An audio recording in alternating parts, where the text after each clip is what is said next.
Nagkasalubong ang grupo nina Tanggol at Miguelito. Pinaputukan ni Miguelito ang grupo nina Tanggol. Hindi naman umatras sa laban si Tanggol. Agad niya itong nilabanan.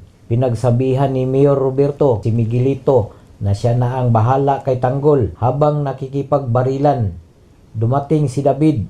Agad siyang tinutukan ng baril ni Tanggol sa pag-aakalang tratraidorin na naman siya nito.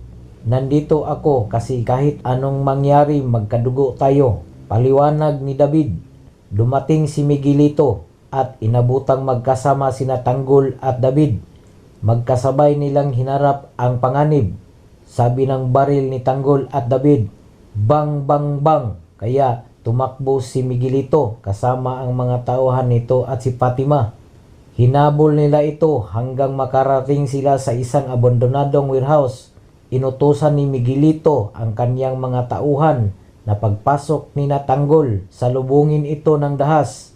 Naging mainit ang kanilang labanan, ngunit hindi pa rin sumusuko sina Tanggol.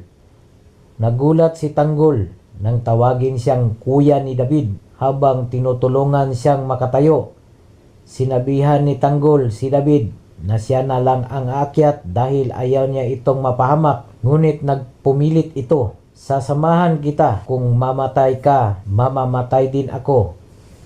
Habang abala si Tanggol sa pakikipaglaban, pinuntahan ni David si Miguelito ng mag-isa.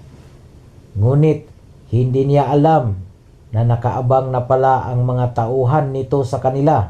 Napaligiran siya ng mga tauhan ni Miguelito. Dinakip siya at pinaluhod sa harap ni Miguelito. Hindi mo nga talaga kilala ang mga girero, sabi ni Miguelito. Sabay saksak, isang sandali lang ay dumating din si Tanggol. Nagulat siya nang makita niyang nakahandusay at wala nang malay ang kapatid. Napaluhod na lamang siya at umiyak.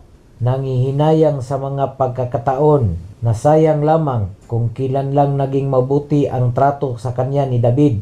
Saka pa nangyari ang hindi inaasahan.